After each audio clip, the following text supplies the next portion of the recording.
Hey everyone, it's me. Not long ago, I visited the city of Ulyanovsk in our beautiful region, and I became curious about what mosaics decorate this wonderful city. Are there Soviet art monuments there? And how many of them are there? Before the trip, I searched online and found several locations with street mosaics from the Soviet period and one modern one. After making a rough list of places before I arrived, I visited some of them and filmed a short overview that I'd like to share with you.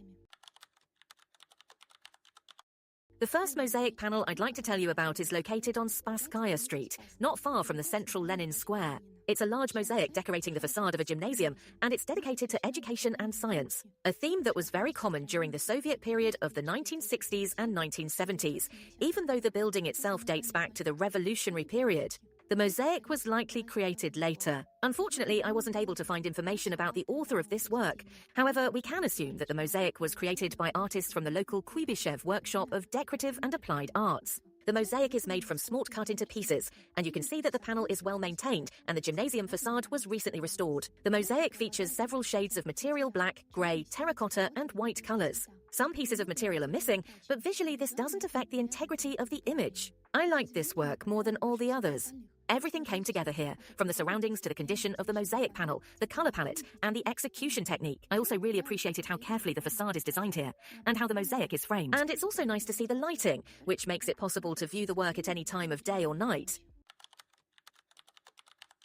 The mosaic on Goncharova Street is one of the bright examples of Soviet monumental art, decorating the facade of the House of Culture, built in the 1970s. The House of Culture is a characteristic example of Soviet architecture from the 70s, where mosaic was used as a decorative element of the facade. Ulyanovsk during this period was actively being developed, and many buildings were decorated with monumental mosaics and cultural works. The composition of the mosaic is filled with symbolic images of various important professions, achievements in medicine, science, and construction. The mosaic itself is made from smalt cut into pieces. The compositions feature warm tones, terracotta, and beige colors. For contrast, deeper shades of material were also used, which gives the composition a more picturesque appearance. The mosaic is located on the end wall, which is why you don't notice it right away.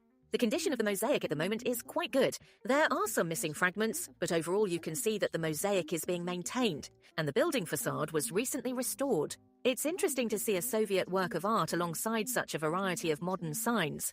By the way, it was thanks to one of them that I was able to find the location of this mosaic. Since there's practically no information about them in open sources, finding the locations of various works in the city was quite a quest.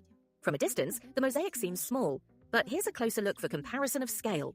You understand, everything is monumental when you see it up close. The next work reminded me of one of the monumental mosaics that we worked on restoring last year.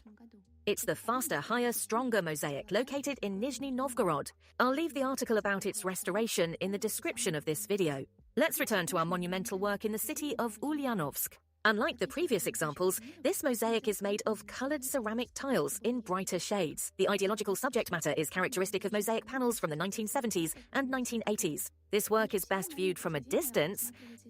For example, these shots were taken from Karl Marx Street. Up close, you can examine the materials and the execution technique of the mosaic in more detail. Unfortunately, the condition of the mosaic here is worse than in the previous examples. You can see that a large number of fragments are missing, and some parts of the mosaic are peeling away from the base, which threatens complete loss in the near future. Unfortunately, many Soviet street mosaics were built using cost-saving considerations and assembled from materials unsuitable for our climate. For example, ceramic tiles and non-glass mosaics tend to deteriorate quickly, and their surface often leads to poor adhesion between the mounting material and the mosaic, which results in significant losses. That's why I always recommend using smalt for outdoor mosaics, since it's a time-tested material that doesn't deteriorate over time and is easier to restore compared to other materials. Overall, I really like this mosaic. I hope it will be properly maintained, reinforced as needed, and the surface will be clean. After all, it's a cultural heritage and an important piece of the history of mosaic art in our country. And we'll continue our journey together. Completing our little trip is a work that's quite well known in the city. I was able to find the most information about it in open sources. This mosaic is the youngest of them all. It was created in 2008, although the fountain itself was built earlier.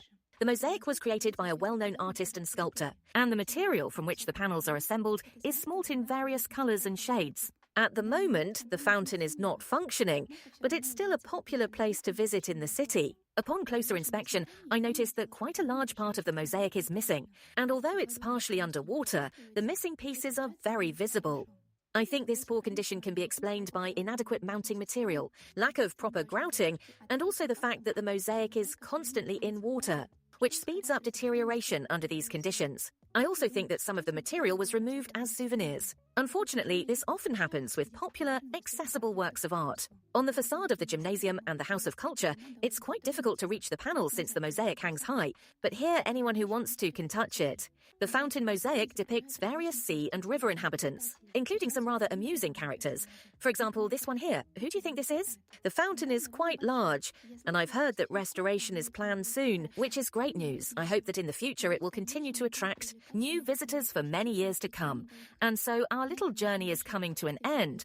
The mosaics we've shown are far from the only ones in Ulyanovsk. There are other beautiful, monumental works that unfortunately I didn't have time to film. I'm looking forward to the opportunity to make a second episode about this city. Tell me, which mosaic was your favorite? Have you been to Ulyanovsk, and what mosaics did you see there? And I'll be saying goodbye to you now. See you in our future videos. Wishing you all a wonderful mood and see you soon.